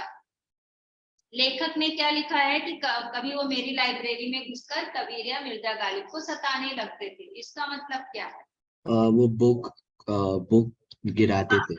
हाँ, कबीर की किताबें या मिर्जा गालिब की बुक्स होती थी इनकी लाइब्रेरी में, उसको वो गिराते थे, इसलिए ऐसा उन्होंने लिखा है। फिर है कि अभी उन्होंने क्या बोला कि मगर अब ना सोलोमन है और ना मेरी माँ है, यानी उनके कहने, लेखक के कहने का मतलब है कि पहले के जो लोग होते थे वो लोग दूसरे लोगों के दुख दर्द, उनकी समस्याओं को समझते थे। आज के लोग सिर्फ अपनी अपनी सोचते हैं, अगले के बारे में उनको फर्क नहीं पड़ता। लास्ट में मतलब सोलोमन में मतलब बेटा वो चैप्टर के स्टार्टिंग में है, वो एक शासक है और वो अपनी लश्कर के साथ, पूरी सेना के साथ आ रहे थे। तो वहां पर चींटियों का झुंड था और वो चींटी जब घोड़े की टापों की आवाज सुनती है, घोड़े का टाप मतलब क्या है, टाप मतलब घोड़े का जो पैर की आवाज होती है उसको घोड़े का टाप बोलते हैं।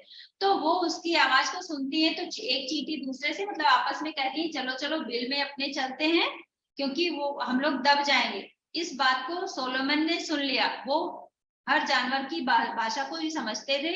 तो उन्होंने बोला कि घबराओ नहीं, हम तुम्हारे रखवाले हैं, तुमको मारेंगे नहीं। और ऐसा कहकर वो किनारे से चला गया।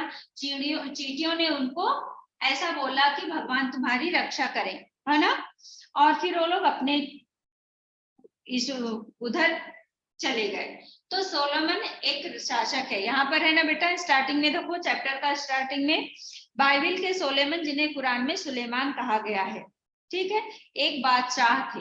बादशाह मतलब क्या होता है, शासक, राजा, ठीक है। हाँ, ओके। तो ये चैप्टर सबको क्लियर हुआ। लास्ट वाला रुको मैं इसका अर्थ समझाती हूँ। नदियां सींचे खेत को, तोता कुतरे आम। नदी जो है वो खेतों की सिंचाई करती है और तोता क्या, आम को खाता है, आम को कुतरता है। सूरज ठेकेदार सा सबको बांटे काम। अब सूरज मतलब जब सूर्य निकलता है तो सब अपने काम में लग जाते हैं ना। सुबह होती है तो सब अपने काम में, स्कूल वाले स्कूल, ऑफिस वाले ऑफिस, घर वाले घर में, जिसको जो काम है सब अपने अपने काम पे लग जाते हैं। तो वही यहाँ पर कहा गया कि सूरज जो है वो ठेकेदार है, वो सबको सबका काम बांट देता है, यानी सुबह होने पर सब अपने अपने काम में लग जाते हैं। ओके। ठेकेदार मतलब बेटा वो जो लोगों को काम देते हैं ना उसको क्या बोलते हैं, मुझे याद नहीं आ रहा। अभी मान लो किसी ये कोई तो बिल्डिंग बन रही है, तो बिल्डिंग में जब बिल्डर तो होता ही है, उसके बाद वो रखता है ना कि वो एक इंसान जो सबको काम देता है, ये तुम्हारा काम, ये तुम्हारा काम, उसको क्या बोलते हैं मुझे इस समय याद नहीं आ रहा। सुपरिंटेंडेंट नहीं, वो सुपरवाइजर, ठीक है। हाँ, सुपरिंटेंडेंट तो बेटा वो अधिकारी हो गया, सुपरवाइजर, ठीक है।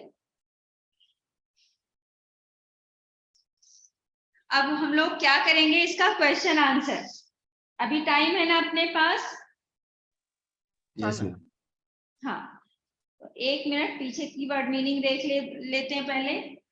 वैसे बहुत आसान है लेकिन फिर भी ओरल कर लेते हैं, लिखने का काम नहीं है, सिर्फ पढ़ना है। हाकिम मतलब राजा या मालिक। लश्कर मतलब सेना, विशाल समुदाय। लकब, लकब क्या है, एक पद सूचक नाम है। पद मतलब पोस्ट, जैसे बोलते हैं ना ये राजा है, ये मंत्री है, ये सिपाही है, तो क्या है, ये सब एक पोस्ट है ना, तो इस तरह से वो एक पद है। प्रतीकात्मक यानी प्रतीक स्वरूप। दालान, दालान मतलब बरामदा। सिमटना, सिकुड़ना। जलजले, भूकंप। सैलाब, बाढ़। सैलानी, जो ऐसे पर्यटक जो भ्रमण कर नए नए स्थानों के विषय में जानना चाहते हैं, जिसको हम इंग्लिश में टूरिस्ट बोलते हैं, ठीक है। अजीज यानी प्रिय या प्यारा। मजार, दरगाह या कब्र। गुंबद, मंदिर, मस्जिद और गुरुद्वारे के ऊपर बनी गोल छत जिसमें आवाज गूंजती है। फिर अजान, अजान तो पता ही होगा, अजान के समय की सूचना जो मस्जिद की छतिया, नमाज के समय की सूचना जो मस्जिद की छतिया दूसरी ऊंची जगह पर खड़े होकर दी जाती है। और फिर है डेरा, डेरा मतलब अस्थाई पड़ाव, अस्थाई रूप से जो रहने लगते हैं। अभी नोटबुक निकालो और लिखना शुरू करो। आदित्य, आपको मैं बेटा और होमवर्क दूंगी क्योंकि इसके पहले हम लोगों ने पर्वत प्रदेश में पावस के क्वेश्चन आंसर्स किए हैं। तो आप उसमें से क्या करेंगे, जितने क्वेश्चन आंसर हैं टेक्स्ट बुक के, जो मैंने एक्स्ट्रा कराया वो तो बाद में देखते हैं, लेकिन टेक्स्ट बुक में क्वेश्चन नंबर 1 to 5 सारे क्वेश्चन आप करोगे। इसमें ओके मैम। वॉल्यूम में टिक लगा लीजिए या फिर अपने टेक्स्ट बुक में टिक लगा लो, वो 1 to 5 सब करना है, ठीक है। बाकी जो उसमें एक दिया है कि आशय स्पष्ट कीजिए, तो उसको पढ़कर रखो, वो क्वेश्चन में फ्रेम करके पूछा जाता है, ऐसे आशय स्पष्ट करने को नहीं पूछते। तो पूरा पढ़ के रखो, कैसा क्वेश्चन पूछा जाएगा वो आपको देखना रहेगा। चलो इसके क्वेश्चन आंसर्स करते हैं।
प्रश्नोत्तर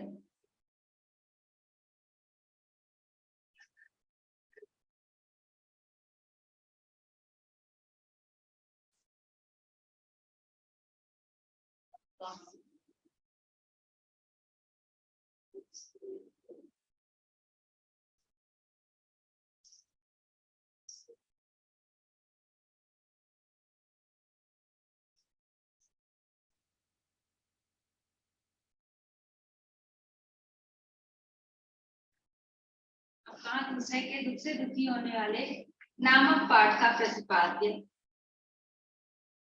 नामक पाठ का क्वेश्चन यहाँ से लिखो, आंसर मैं डिक्टेट करूंगी बेटा, ये आपके उसमें बुक में नहीं है, ये एक्स्ट्रा क्वेश्चन है।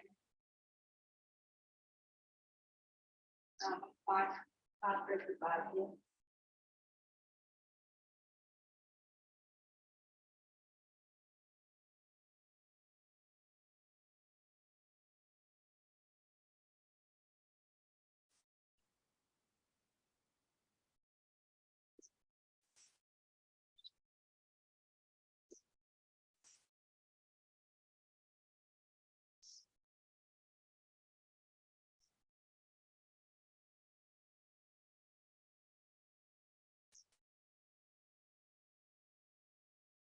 अब कहा दूसरे के दुख से दुखी होने वाले नामक पाठ का प्रतिपाद्य अपने शब्दों में लिखिए।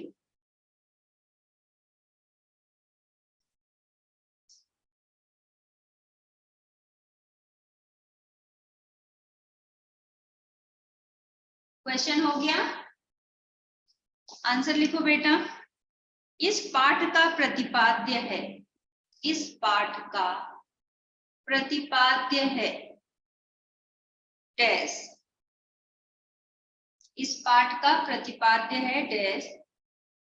अनिका लिख रही हो? हाँ मैम। हाँ लिखो बेटा।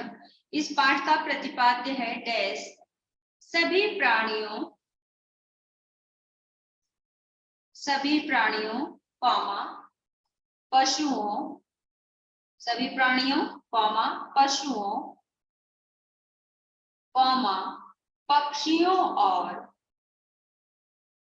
सभी प्राणियों कॉमा पशुओं कॉमा पक्षियों और समुद्र पक्षियों और समुद्र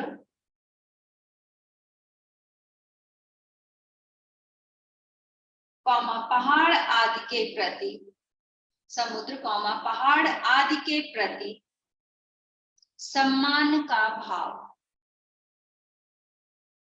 समुद्र पहाड़ आदि के प्रति सम्मान का भाव पैदा करना, सम्मान का भाव पैदा करना पूर्ण विराम, सम्मान का भाव पैदा करना पूर्ण विराम। लेखक चाहता है कि, लेखक चाहता है कि मानव स्वयं को, लेखक चाहता है कि मानव स्वयं को सर्वोत्कृष्ट प्राणी, लेखक चाहता है कि मानव स्वयं को सर्वोत्कृष्ट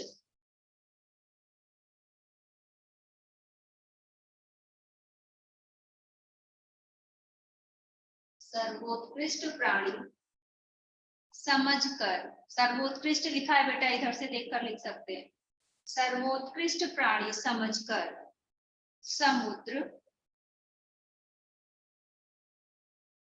सर्वोत्कृष्ट प्राणी समझकर समुद्र कौमा पहाड़ कौमा नदी आदि को, समुद्र कौमा पहाड़ कौमा नदी आदि को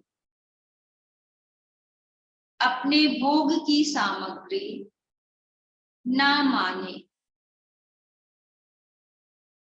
नदी आदि को अपने भोग की सामग्री ना माने, पूर्ण विराम, अपने भोग की सामग्री ना माने, पूर्ण विराम। इनका भी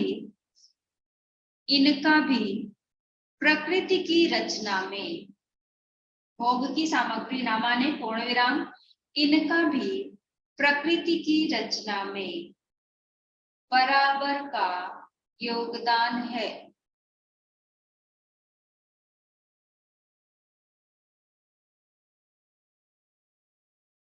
इनका भी प्रकृति की रचना में बराबर का योगदान है, पूर्ण विराम।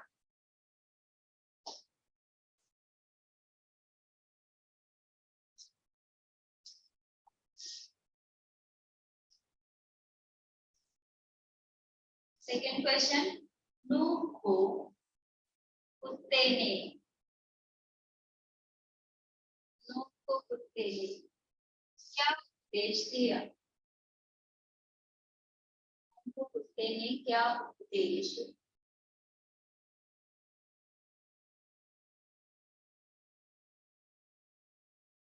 दिया? क्या उपदेश दिया था बेटा? कौन बताएगा? नूह को कुत्ते ने क्या उपदेश दिया था?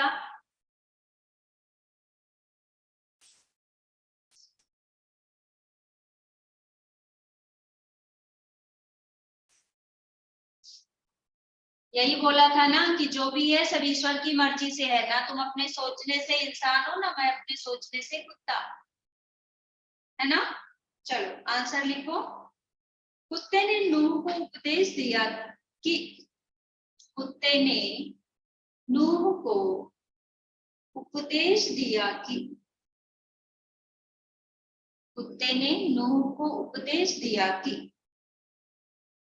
प्रकृति में जो भी प्राणी है, उपदेश दिया कि प्रकृति में जो भी प्राणी हैं, कौमा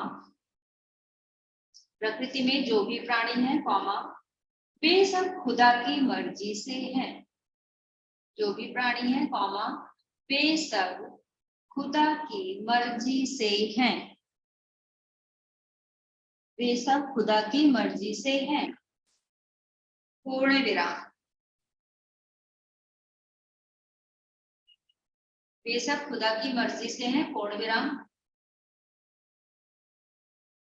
इनमें ना कोई अच्छा है, कौमा इनमें ना कोई अच्छा है, कौमा ना बुरा।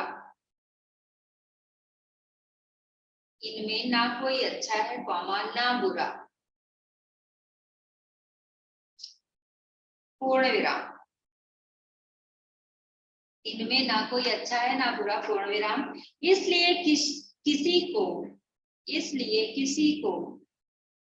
यह अधिकार नहीं है कि, इसलिए किसी को यह अधिकार नहीं है कि, इसलिए किसी को यह अधिकार नहीं है कि वह किसी अन्य जीव को, नहीं है कि वह किसी अन्य जीव को बुरा मानकर दुत्कारे। वह किसी अन्य जीव को बुरा मानकर दुत्कारे, पूर्ण विराम। वह किसी अन्य जीव को बुरा मानकर दुत्कारे, पूर्ण विराम। यदि कोई प्राणी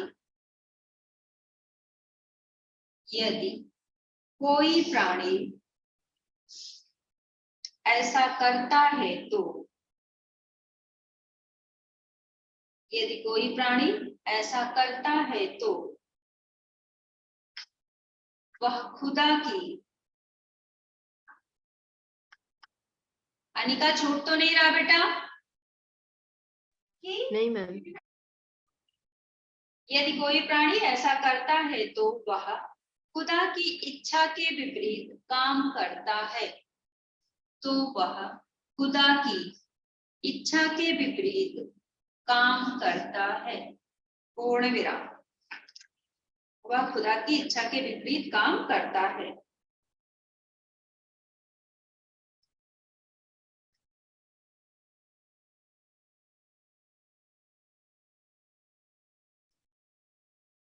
हो गया? ये वाला आपको लिखना नहीं, सिर्फ आप सुन लो। अगर आता है एग्जाम में ऐसा कुछ तो आंसर लिख सकते हैं। लेखक की माँ के स्वभाव पर प्रकाश डालिए। शायद कभी कभी ऐसा भी आ जाता है, तो आप सुन लो। लेखक की माँ अत्यंत करुणावान महिला थी। वह सभी जीव जंतुओं से प्रेम किया करती थी। एक बार कबूतर के अंडे को बचाने के चक्कर में उसके हाथ से अंडा गिर गया। वह इस पाप को भूल ना सकी। उन्होंने दिन भर रोजा रखा तथा खुदा से गुनाह माफ करने की प्रार्थना की। वह लेखक को कबूतरों तथा मुर्गों को न सताने का उपदेश दिया करती थी। वह शाम होने पर वृक्षों से पत्ते न तोड़ने की भी सलाह दिया करती थी। ओके, ये इस तरह से आपको उनके बारे में बताना रहेगा। अब आप एक क्वेश्चन और लिखो। ये आपके बुक में भी है और ये आपके वॉल्यूम में भी है। मैम हमारे स्कूल में बस वैल्यू बेस्ड क्वेश्चंस आते हैं एग्जाम में। क्या बेटा? हमारे स्कूल में बस वैल्यू बेस्ड क्वेश्चंस आते हैं। हाँ सुनो ना, वैल्यू बेस्ड आएंगे। अभी इस बार थोड़ा सा ये चेंज हुआ, सीबीएसई वालों ने इस बार पूरा चेंज कर दिया पेपर पूछने का तरीका। ठीक है, तो आपसे क्या पूछेंगे कि चैप्टर से पूछेंगे चैप्टर से और फिर कहेंगे आप अपने शब्दों में लिखो।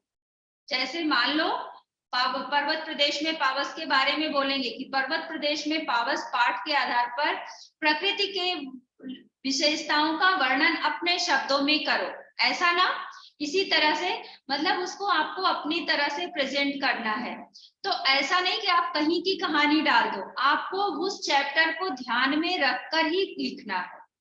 आप लिखोगे अपने शब्दों में, लेकिन उस पाठ में क्या बताया गया है उस तरह से लिखोगे। समझ में आ रहा है? तो Yes, अभी हाँ, अभी क्या था वो चेंज करते, सीबीएसई का तो अलग ही है, चेंज करते रहते हैं। अभी मैंने भी देखा सैंपल पेपर जो उन्होंने दिया है, आया है जो, उसमें टोटल वैल्यू बेस्ड है बेटा। तो अभी क्या ये आपको कराया जो जा रहा है, इससे आपको समझ में आएगा कि चैप्टर में क्या है। और जब उसमें पूछा जाएगा, मैं बाद में ये आपका सैंपल पेपर डिस्कस करूंगी, तो उसमें आपको इस पाठ के आधार पर ही अपने शब्दों में लिखना है। ठीक है? हाँ ओके मैम। चलो ये क्वेश्चन कर लो। नेचर की सहन शक्ति की एक सीमा होती है। नेचर के सहन शक्ति की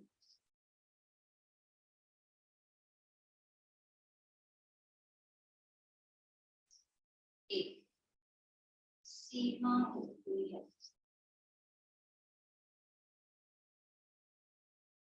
नेचर के सहन शक्ति की एक सीमा होती है। नेचर के गुस्से का एक नमूना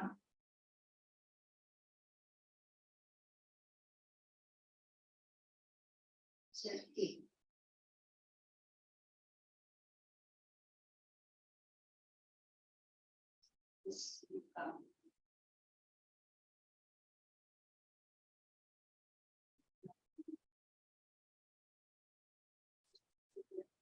कुछ साल तक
अब कहा दूसरे के दुख से दुखी होने वाले पाठ के आधार पर स्पष्ट कीजिए।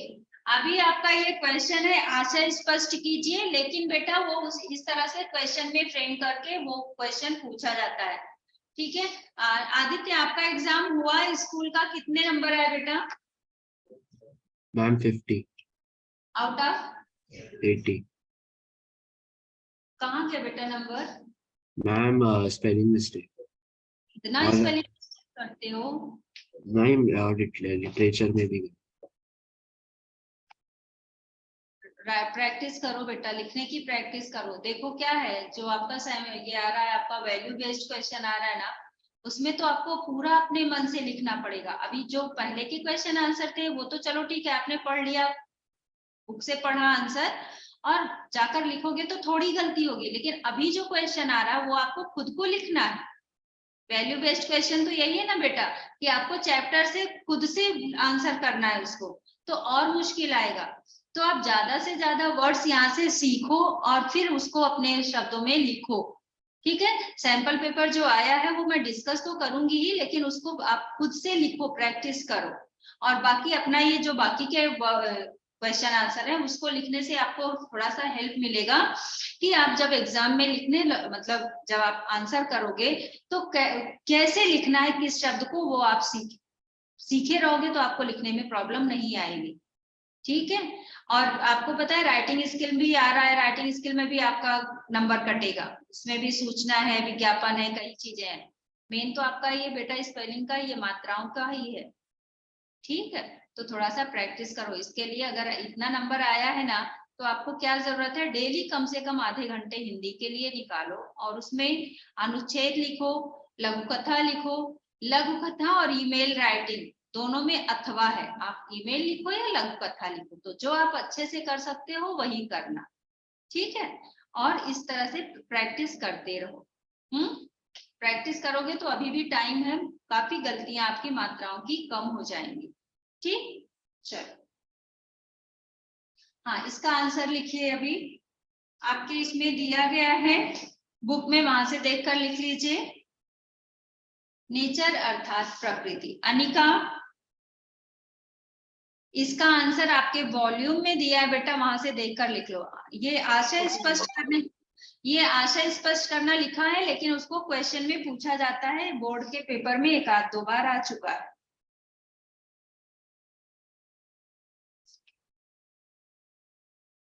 आंसर वहां से देखकर आप लिख लो बेटा। अभी आज के 4 साल पहले इनने वैल्यू बेस्ड क्वेश्चन हटाए और अभी वैल्यू बेस्ड फिर से डाल दिया। सीबीएसई वही निकालता वही डालता है। मैम बट एक क्वेश्चन था उसमें, बोला था कि तातारा अगर आर्मी में होता तो क्या इफेक्ट होता, तो मैंने उसमें हाँ तो, बताओ। तो मैंने उसमें लिखा कि गलत, वो अपनी शक्ति का गलत उपयोग कर सकता था।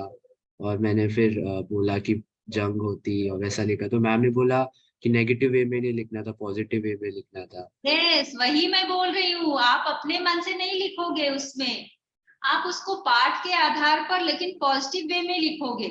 आप तो उसका उठा के कुछ का कुछ निकाल दिए। वो गुस्सा उसको किस बात पर आई थी, क्योंकि उसके आत्मसम्मान को ठेस पहुंच रही थी बेटा ना, तो वो उसको ये नहीं करना, उसको आपको बताना है, मतलब अब पॉजिटिव में लिखना है। ठीक है, यहाँ पर यही वैल्यू बेस्ड का यही तो प्रॉब्लम है बेटा, मतलब उसको यही सिखाया जाएगा कि निगेटिव में मत जाओ, पॉजिटिव में जाओ और अपने शब्दों में लिखो, लेकिन पाठ के आधार पर लिखो।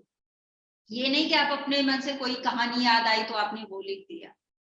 ठीक है, तो ये सब चीजों को वैल्यू बेस्ड में यही थोड़ा सा आपको ध्यान देने की जरूरत है। ठीक है, और क्या, और भी कुछ किए थे आप? उसके गुस्से को दिमाग में लाए कि उसको गुस्सा आ गई तो उसने ऐसा कर दिया तो आपने ये लिख दिया, लेकिन नहीं, ऐसा नहीं लिखना, उसको पॉजिटिव में ले। हाँ बोलो, और कौन सा क्वेश्चन था? और मैम वो लोग ऐसे सेंटेंस देते हैं और फिर कोई चैप्टर के रिलेटेड चैप्टर का नाम देते ही नहीं, बस आपको खुद लाइक अज्यूम करना है कौन सा चैप्टर के रिलेटेड है क्वेश्चन। फिर एक क्वेश्चन था वो साखी के रिलेटेड था, उसमें अशिक्षित और शिक्षित का कुछ तो डिफरेंस दिखाना था, तो उसमें मैंने बड़े भाई साहब के रिलेटेड लिख दिया था, वो तो मुझे साखी लगता है के। अभी आपका एग्जाम कब हुआ ये वाला? ये 1 वीक 2 वीक हो गए। वो सैंपल पेपर के क्वेश्चंस उसमें डाले गए बेटा, उसमें है सैंपल पेपर के क्वेश्चंस उसमें डाले गए हैं। इस तरह के क्वेश्चंस सैंपल पेपर में आए हुए, ठीक है। वो थोड़ा सा आपको ये भी ध्यान रखना है, सेम वर्ड सेम सेंटेंस नहीं आ रहा है क्वेश्चन में। जो उन्होंने सैंपल पेपर दिया वैसे ऐसा नहीं आएगा, थोड़ा तो इजी रहेगा, इतना हार्ड नहीं आएगा जैसा इन लोगों ने दिया है। उसमें क्या है अभी मेरे पास नहीं तो मैं आपको बताती, वो बाद में डिस्कस करूंगी। उसमें क्या पूछा गया कि वो किस चैप्टर का था, तारा वामीरो या किसी चैप्टर का तो है, तो वो थोड़ा अलग वर्ड करके उसमें दिया सेंटेंस, वो एमसीक्यूज में है ना, तो उसमें 4 ऑप्शंस दिए हैं। तो जो चार ऑप्शन में एक करेक्ट भी है ना, उसका भी वर्ड चेंज करके उन्होंने दिया है। तो बच्चे को अगर उस शब्द का अर्थ नहीं समझ में आ रहा होगा तो उसको समझ में नहीं आएगा करेक्ट आंसर क्या है। तो इस तरह से थोड़ा सा एक्स्ट्रा आप लोग वर्ड सीखो, ठीक है। फिलहाल घबराने की जरूरत नहीं है, उतना डिफिकल्ट नहीं आएगा, थोड़ा इजी आएगा। और मैम हाँ, पत्र में था कि चरित्र प्रमाण पत्र के ऊपर कुछ, तो चरित्र प्रमाण पत्र क्या होता है? कैरेक्टर सर्टिफिकेट बेटा, कैरेक्टर सर्टिफिकेट, कैरेक्टर सर्टिफिकेट को चरित्र प्रमाण पत्र बोलते हैं। आप जब किसी स्कूल से निकलते हो दूसरे स्कूल में एडमिशन लेने के लिए, तो आपको कैरेक्टर सर्टिफिकेट मिलता है कि ये बच्चा हमारे स्कूल में अच्छे से था, कुछ इसने गलत काम नहीं किया, पढ़ने में अच्छा है, ऐसा करके वो कैरेक्टर सर्टिफिकेट मिलता है, ठीक है। चलो इसका आंसर लिख लो, और भी कुछ नहीं, इसका आंसर लिख लो बेटा फिर।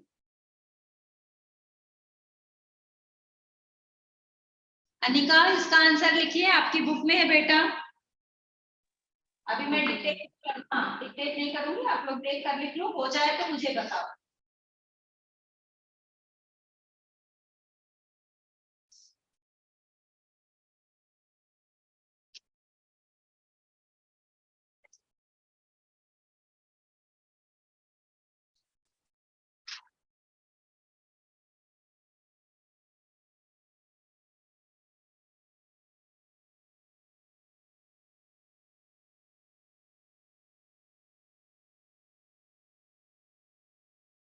आंसर हो जाएगा तो बताइए आप लोग।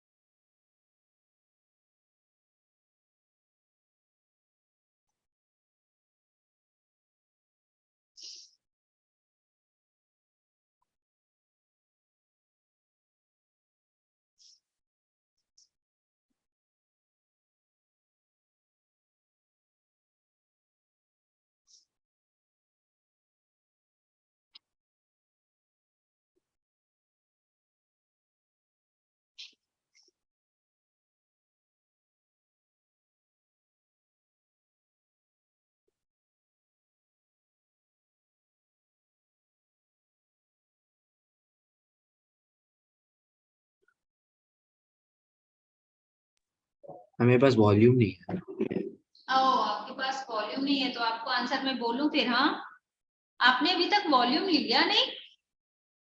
मैम कितने कल के कल इतना केयरलेस मत बनो, वॉल्यूम ले लो। वैल्यू बेस्ड क्वेश्चन आएगा सही है, लेकिन यहाँ से आपको काफी हेल्प मिलने वाली है, पता है, तो ले लो। Yes ma'am. हाँ, चलो फिर लिखो, मैं डिक्टेट करती हूँ। नेचर अर्थात प्रकृति, नेचर अर्थात प्रकृति,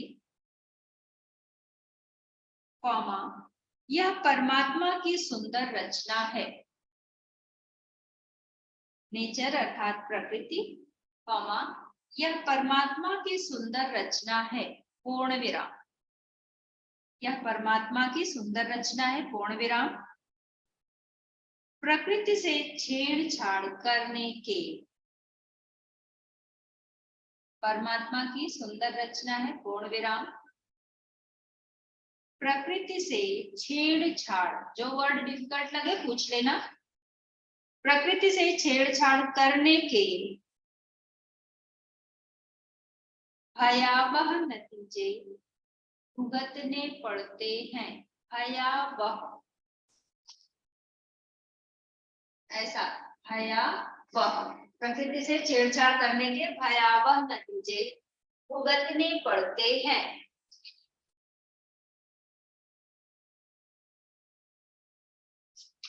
भयावह नतीजे भुगतने पड़ते हैं। पूर्ण विराम। समुद्र को पाटकर भयावह नतीजे भुगतने पड़ते हैं। पूर्ण विराम। समुद्र को पाटकर इमारतें बनाना। समुद्र को पाटकर इमारतें बनाना, कॉमा, जंगलों की अंधाधुंध कटाई।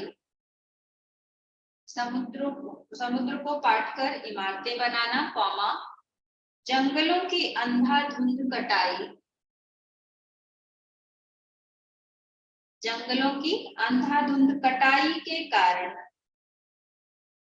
जंगलों की अंधाधुंध कटाई के कारण पर्यावरण या प्रकृति,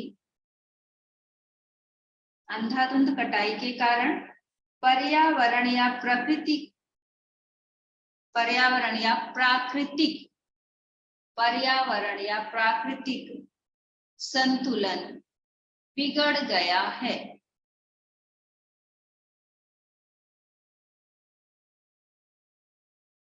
जंगलों की अंधाधुंध कटाई के कारण पर्यावरण या प्राकृतिक संतुलन बिगड़ गया है। पूर्ण विराम। प्राकृतिक संतुलन बिगड़ गया है। पूर्ण विराम। हर चीज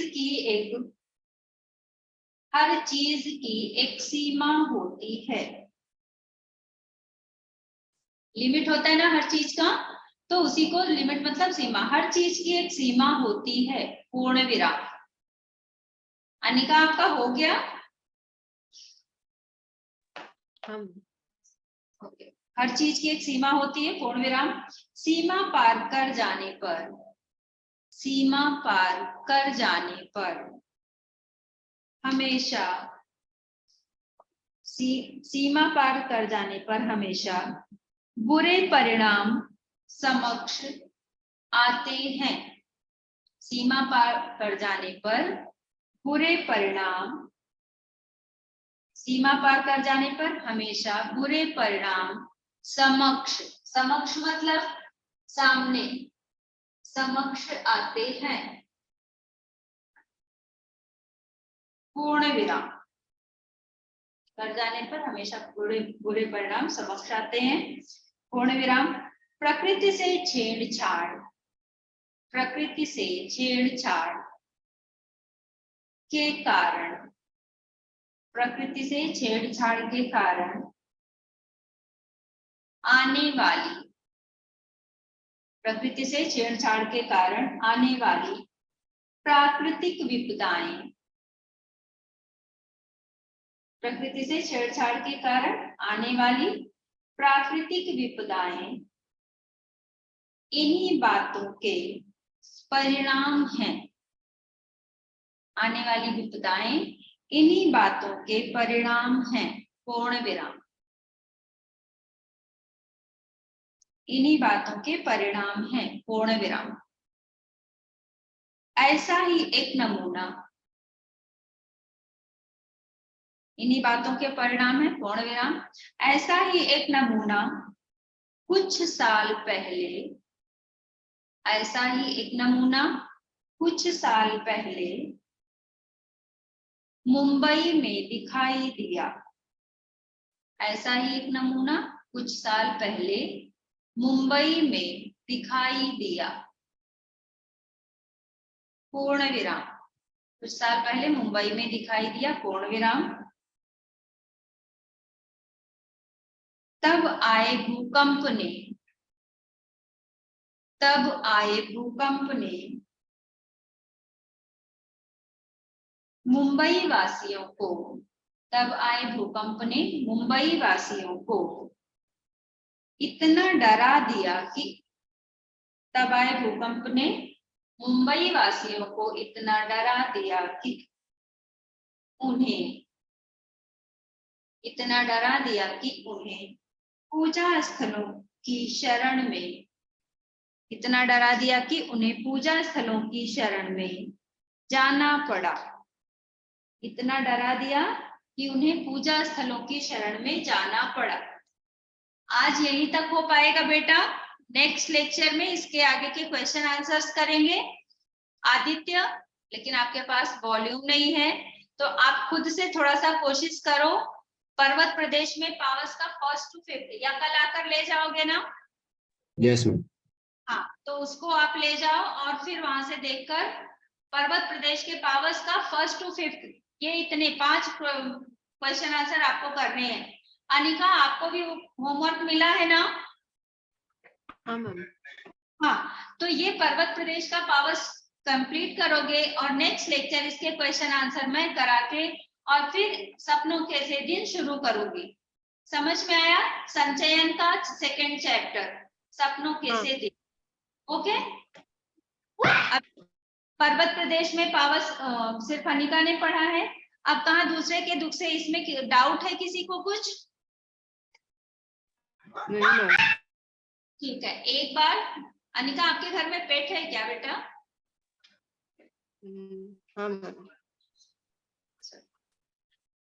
तो इसमें क्या, हाँ, अगर कुछ डाउट है तो आप लोग बाद में भी पूछ सकते हैं। और ध्यान से चैप्टर रीड करो। अपने शब्दों में लिखना है तो थोड़ा सा ज्यादा से ज्यादा लिखने की कोशिश करो बेटा, ताकि आप लोग अपने वैल्यू बेस्ड क्वेश्चन जो आने वाला है वो अच्छे से कर सको। और ये चीज जो आदित्य आपने बोला, ये हमेशा ध्यान में रखो। अगर कुछ ऐसा है भी तो उसको थोड़ा पॉजिटिव ऐसा बनाकर बोलो, ठीक है? अगर टोटली रॉन्ग है तो इतना नहीं, लेकिन फिर भी उसका एकदम से ऐसा उल्टा मत करो, थोड़ा सा तो प्लस में लाओ। हाँ, ठीक यस है। मैम। ओके बेटा, चलो नेक्स्ट थैंक लेक्चर यू हम मैम। लोग हाँ इसको करेंगे। और आप होमवर्क करना दोनों, ठीक? Yes ma'am. अगला लेक्चर आप सपनों कैसे दिन, इसका क्वेश्चन आंसर करने के बाद।